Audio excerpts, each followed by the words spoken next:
Winter in the suburbs of Fairview was as harsh as a punishment. Snow had been falling for 3 days, blanketing the narrow streets and covering the houses with a white shroud that crunched underfoot and froze the air. At 37, Olga, a woman with tired eyes and a warm smile, was on her way home from her job at the local library. Her old jacket barely protected her from the wind that chilled her to the bone, and the knitted scarf she got from her mother had long since faded. The road twisted alongside the forest, past an old wooden bridge over a frozen creek. The evening was quiet, save for the crunch of snow under her boots and the distant hoot of an owl. Olga walked, lost in thought about her empty house, where only a kettle and an unfinished book awaited her. She was almost across the bridge when her gaze caught something dark in a snowdrift. It was just a spot, almost unnoticeable against the whiteness. Olga stopped, squinting to get a better look. Just some trash, she thought. But something about the spot wouldn't let her pass. Her heart twinged as if someone had whispered, "Look." She stepped closer. The snow gave way under her feet, and the wind whipped stinging snowflakes into her face. The spot turned out to be alive. A puppy, no bigger than her palm, lay curled in a ball, almost blending in with the snow. Its fur, wet and covered in frost, was brown, and its eyes, barely open, shone dimly. It was barely breathing. Its chest rose so weakly that Olga first thought she was too late. "Oh my God," she breathed out. Her breath turned into a puff of vapor. She knelt down, ignoring the cold that immediately seeped through the fabric of her pants. The puppy didn't stir. Only its tiny nose twitched slightly, as if clinging to its last breath. Without thinking, Olga took off her scarf, forgetting it was her only protection against the cold. She carefully lifted the little one. Its body was as light as a snowflake and as cold as ice. "Hold on, little one, hold on," she whispered, pressing it to her chest.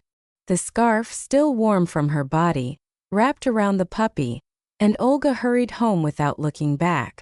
The wind beat against her back, but she didn't feel the cold, only the warmth of the tiny creature she held in her arms. Her house stood at the edge of the suburbs, right by the forest.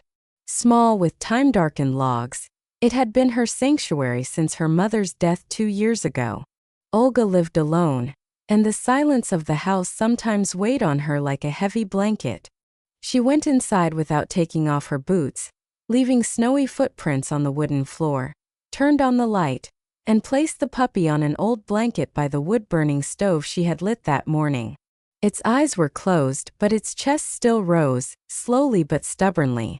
Olga rushed to the kitchen, her hands shaking as she searched for the dropper she had forgotten in a drawer from the time her mother had fed a stray kitten. The milk, warmed on the stove, smelled of a coziness that had been missing from her life. She sat down next to the puppy, carefully propping up its head. "Come on, little one, drink," she whispered, dripping milk into its tiny mouth. It didn't react, but a minute later, its tongue moved weakly, almost imperceptibly. Olga held her breath. Her heart was beating so loudly it drowned out the crackle of the wood in the stove. The puppy swallowed. Once more. Again. She smiled. Tears stung her eyes, but she didn't notice them. "You're a survivor, aren't you?" she whispered, her voice trembling. She didn't know where it came from or why it was in the snowdrift, but at that moment it didn't matter. It was here with her, and she wouldn't let it die. The night stretched on. Olga didn't sleep, sitting by the stove, constantly checking to see if the puppy was breathing. She named him Tikhon for his silence, for how he lay there without making a sound, only looking at her with his big, still hazy eyes. She covered him with another blanket, placed a hot water bottle she found in an old chest underneath him. Her house, usually cold and empty, was full of life tonight, fragile but real. Olga looked at Tikhon and thought of her mother, who always used to say, "If you can save even one soul, do it." She didn't know if she would save him, but for the first time in a long time, she felt she wasn't alone. Tikhon lay curled up. His breathing had become a little stronger, but it was still weak. Olga stroked him, her fingers touching his wet fur, and she whispered, "We'll make it, little one, we'll make it." Outside, the wind howled. The forest rustled like a living creature. But inside the house, it was warm. For the first time in years, Olga felt that her heart was beating for more than just herself. The winter in Fairview wouldn't let go. The snow had buried the suburbs so that the paths to the neighbors' houses had disappeared under the white blanket. And the forest outside Olga's window rustled like a living creature, either threatening or guarding. Inside the house, it was warm. The stove crackled, filling the room with the smell of burning wood, and the old kettle on the stove quietly whistled. Olga sat on the floor by the stove, her hands still red from the frost, carefully holding Tikhon. The puppy, wrapped in an old woolen blanket, lay on her lap. His tiny body was no longer icy, but it still trembled. His eyes, large and dark, watched her with silent attention, as if he were trying to understand who she was and why she hadn't left him in the snowdrift. Olga stroked him, her fingers touching his damp fur, and whispered, "Tikhon, it's going to be okay. You're home now." Her voice was soft, but a hint of fear trembled within it. She was afraid he wouldn't survive, that her warmth wouldn't be enough. The first few days were hard. Tikhon barely moved, only drinking milk from the dropper that Olga held so carefully, as if it were a fragile jewel. She sat with him for hours, dripping warm milk into his tiny mouth, watching every movement of his chest. "Drink, little one, drink," she repeated. Her heart would stop when he swallowed. Sometimes he would open his eyes and look at her, and there was something more than just instinct in his gaze. This wasn't just a puppy. This was a soul that had put its trust in her. Olga couldn't explain why she had become so attached to him. Maybe it was because her house had been empty after her mother's death. Or maybe it was because in his silence, she saw her own loneliness. At night, she would put Tikhon next to her under the blanket. Her narrow, creaky bed became their shared sanctuary. She felt his warmth, his weak breathing, and it filled her heart with something new. Not just pity, but a responsibility. She remembered how her mother Anna had cared for her as a child, how she would sit by her bed when she was sick and whisper, "It will all pass, Olenka." Now Olga was that same guardian, and the feeling was both heavy and saving. She stroked Tikhon, whispered his name, and he, as if understanding, snuggled closer. She had named him Tikhon for his silence, for how he lay without making a sound, only looking at her with endless faith. Tikhon grew faster than Olga expected. A week later, he was already trying to stand. His legs, thin as twigs, trembled, but he stubbornly shuffled them across the wooden floor. Olga laughed, watching him waddle toward the bowl she had placed by the stove. "You're in a hurry, little one," she said, giving him pieces of boiled chicken, which he greedily gobbled up. His fur was now dry and fluffy, not brown at all, but a grayish-brown with a long, almost luxurious tail. Olga looked him over, trying to guess his breed. Maybe a husky or something from the north? She wondered, but deep down, she didn't want to know the truth. She didn't care what he was. All that mattered was that he was with her. He became her shadow. Wherever she went, to the kitchen, to the yard, to the fireplace, Tikhon followed her. His steps, at first uncertain, grew more and more steady, and his eyes, now bright and yellow, watched her every move. When she came home from work, he was already waiting at the door. His tail wagged slowly, and his gaze was so attentive, as if he was afraid she wouldn't come back. Olga would get down on her knees, stroke him, and her heart would swell with tenderness. "You're mine," she whispered. And Tikhon, as if agreeing, rubbed his muzzle against her hand. But every evening, when dusk fell over the suburbs, Tikhon would sit by the door and look toward the forest. His eyes, yellow as the moon, shone in the twilight, and his body would tense as if he heard a call that Olga couldn't hear. She noticed this but brushed it off. "He just misses being outside," she told herself, not allowing the thought that he might not be a dog to settle in her mind. She was afraid of that truth because Tikhon was her family, her warmth, and her reason for getting up in the morning. She would sit down next to him, stroke his back, and whisper, "You're not going to leave, are you?" He would turn his head, look at her, and there was something deep, almost human in his gaze. A promise to stay. Olga didn't notice how fast he was growing. In a month, he was the size of a large puppy. His chest had widened, and his paws were stronger. The neighbors who occasionally dropped by would be surprised. "Olga, what kind of animal is that?" "He's not a dog. He's like a bear." She would laugh and brush them off. "It's just a northern breed." But deep down, she felt that in his yellow eyes, in his powerful posture, there was something wild, something she couldn't understand. She pushed those thoughts away because Tikhon was hers. He slept by her bed, ate from her hands, and looked at her with such devotion that she couldn't imagine life without him. Winter continued to hold the suburbs in its grip, but Olga's house was different. It was no longer empty. The sounds of Tikhon's steps, his breathing, his quiet presence filled it. Returning from work, Olga was no longer afraid of the silence. She would open the door, and there he would be, her Tikhon, her salvation. She would sit by the fireplace, he would lie down next to her, and they would be silent. But in that silence there was more warmth than in any words. Olga looked at him and thought of her mother, who always said, "Love is when you give without asking why." She had given Tikhon life, and he had given her purpose. And as he looked toward the forest, she would hold his fur, as if afraid he would dissolve into the snow like the drift where she had found him. Spring in Fairview came hesitantly, as if afraid to disturb the winter that still clung to the ground. The snow melted, leaving muddy puddles and wet grass, and the forest behind Olga's house rustled like a living creature, guarding its secrets. The house, once empty and cold, was now full of warmth. Tikhon's steps, his breathing, his gaze filled every corner, every evening. Returning from her job at the library, Olga was no longer afraid of the silence behind the door.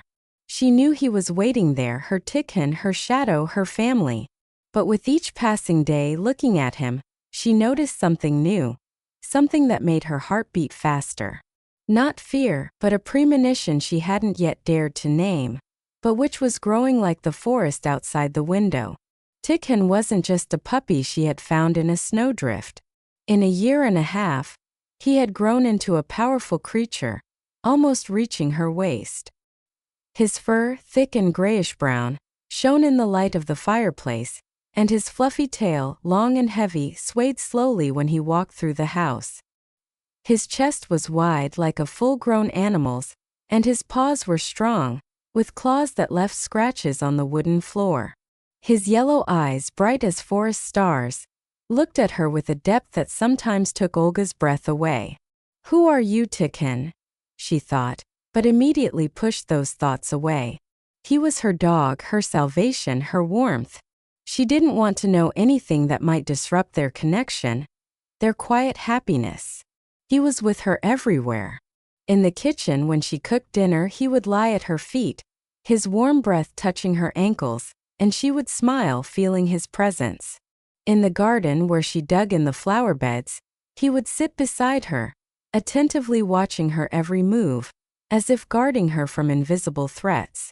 By the fireplace where she read her old books, he would stretch out on the floor, and his eyes would shine in the firelight, as if holding their own stories.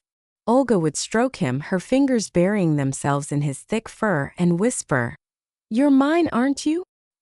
He would turn his head, look at her, and there was a promise in his gaze to stay, to be near, to be hers. The neighbors who dropped by to see Olga were no longer just surprised. They were whispering, "Olga, that's not a dog, it's some kind of beast," said Auntie Vera, an old woman from next door, looking at Tikhon warily. She stood at the gate, clutching the bag of eggs she had brought as a gift and not daring to enter. "Oh, come on, Vera, it's just a northern breed," Olga would say, brushing it off, but her voice trembled. She saw how Tikhon was different from the other dogs in the neighborhood. His movements were too fluid, too confident, almost predatory. His gaze was too intelligent, too deep. When he walked by, the neighbors' dogs would flatten their ears and whine, and cats would hiss, hiding behind fences. Olga noticed this but pushed the thoughts away. "He's mine," she repeated like a mantra. And that was enough. Every evening when dusk fell on Fairview, Tikhon would sit by the door and look toward the forest. His body would tense, his ears would perk up, and his yellow eyes would shine, as if catching something invisible, something that called to him from the darkness. Olga would sit next to him, her fingers burying themselves in his fur, and she would whisper, "You're not going to leave, are you?" He would turn his head and look at her, and there was something more than a dog's loyalty in his gaze. It was a connection deep, almost human, that didn't need words.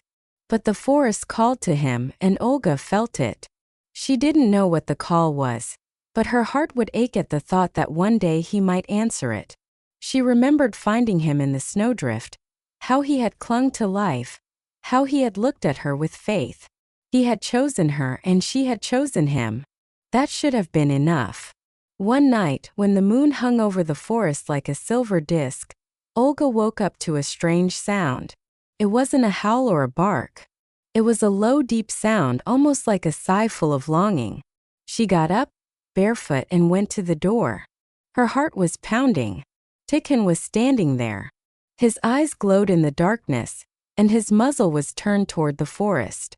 His body, powerful and tense, seemed alien in the moonlight. Olga froze. Her breathing caught. It was the first time she had seen him like this. Not her puppy, not her shadow, but something bigger, wilder, freer. "Tikhon," she called softly, and he turned around. His gaze, yellow and deep, wasn't a dog's, it was a wolf's. Olga felt a chill run down her spine, not from fear, but from the truth that stood before her like the forest outside the window. She sank to her knees. Her hands trembled as she touched his fur. "You're a wolf, aren't you?" she whispered. Her voice trembled. She didn't know why she had said it, but the truth she had so long pushed away was now obvious. His eyes, his posture, his call to the forest, everything spoke of what he was. Tears ran down her cheeks, but they weren't tears of fear or regret. They were tears of acceptance, of a love that doesn't ask, "Who are you?" Olga hugged Tikhon, pressed her face into his fur, and whispered, "You're my wolf, my love." He nudged his muzzle against her shoulder. His breath warmed her, and she felt her fear dissolve. He wasn't a dog, but he was hers, her warmth, her love. The next day, Olga looked at Tikhon in a new way.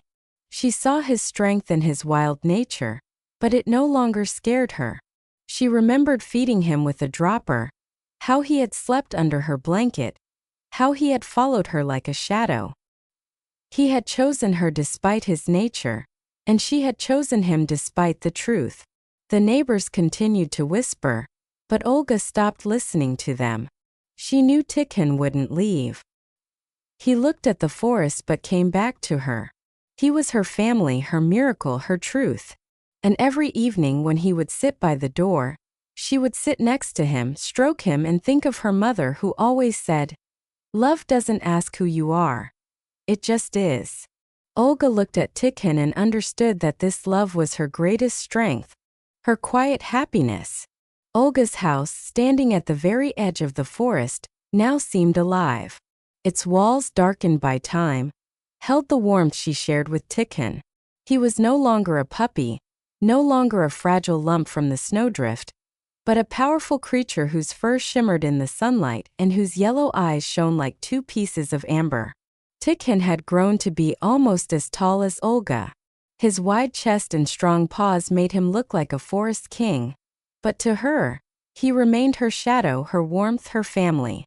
Olga looked at him, and her heart filled with a quiet happiness, not loud or showy, but the kind that lives in simple moments, in breathing nearby, in silent understanding.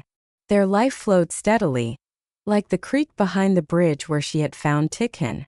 In the mornings, Olga would go to the library, where she sorted books and helped students with their papers, and Tikhon would wait for her at the door. His attentive and deep gaze would follow her until she disappeared around the corner and greet her when she returned. She would kneel, stroke his thick fur and whisper, "My good boy, I'm home." He would rub his muzzle against her hand, and in that gesture there was so much tenderness that Olga sometimes forgot what he was. A wolf, a dog. To her he was just Tikhon, the one who had filled the emptiness in her house and in her heart.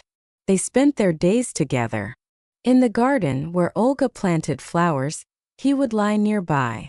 His eyes would follow the butterflies fluttering over the flower beds. When she cooked dinner, he would settle down by the kitchen table, and his breathing would mix with the smell of fried potatoes. In the evenings by the fireplace, she would read old novels aloud, and he would listen, his head on his paws, as if he understood every word. The neighbor still whispered, looking at Tikhon over the fence, "Olga, aren't you scared?" "He's wild," Auntie Vera would say, clutching her bag like a shield. Olga would smile and shake her head.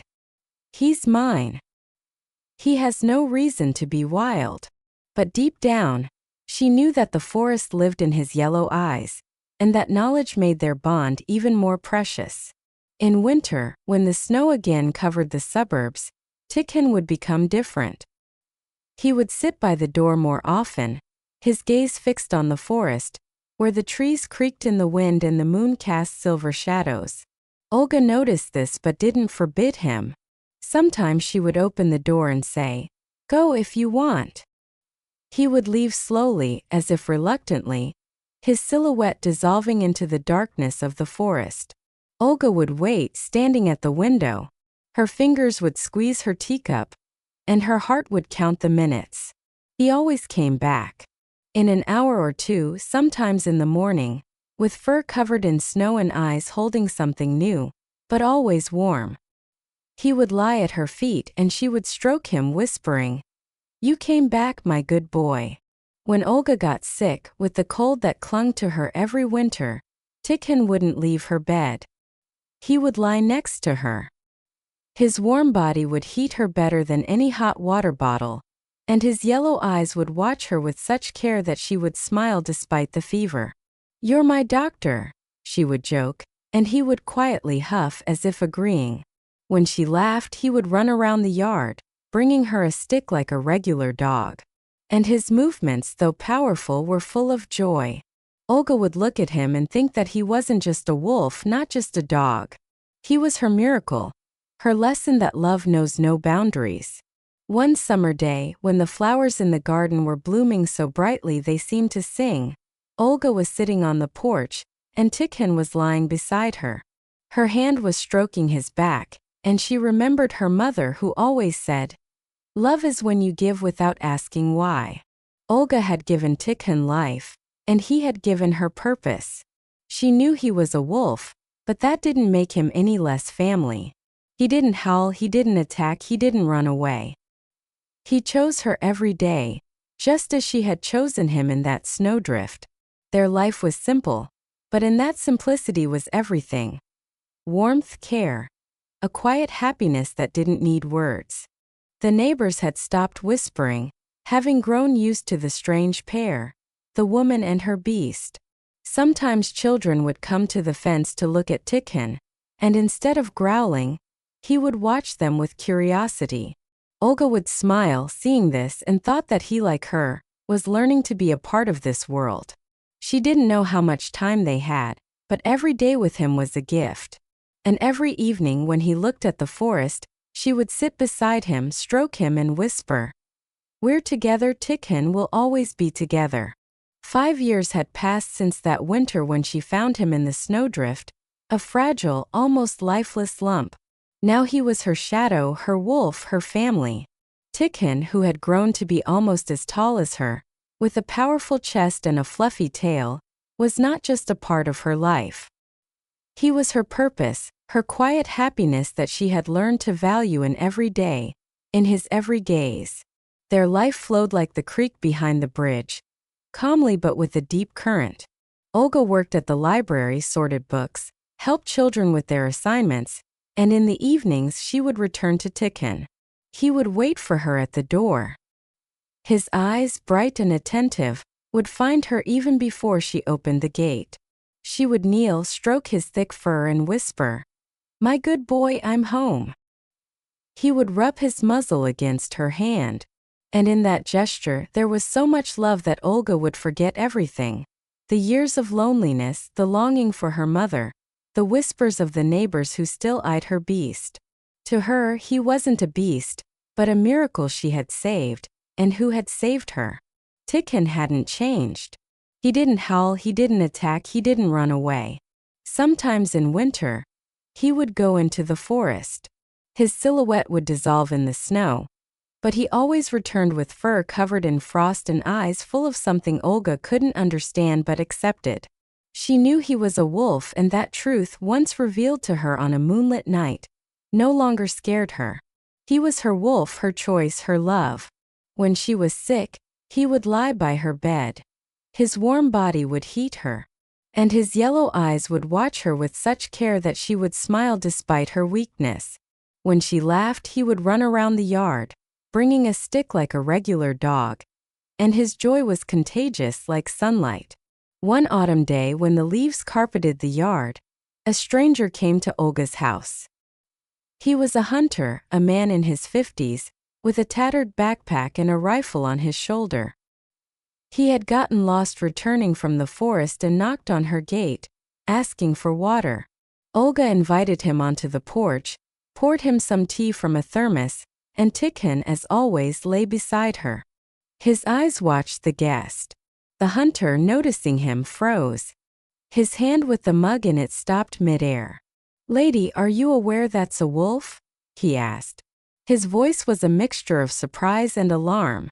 Olga looked at Tikhon, at his calm gaze, at his fur shimmering in the sunset, and smiled. "Of course I am," she answered. Her voice was soft but firm.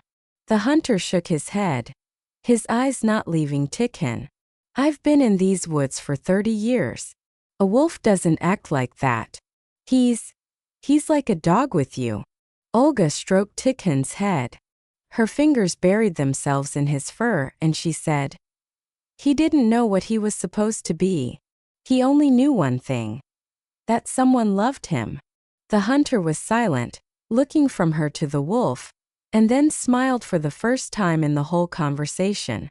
"You're a rare woman," he said, finishing his tea. He left, and Olga stayed on the porch watching him go.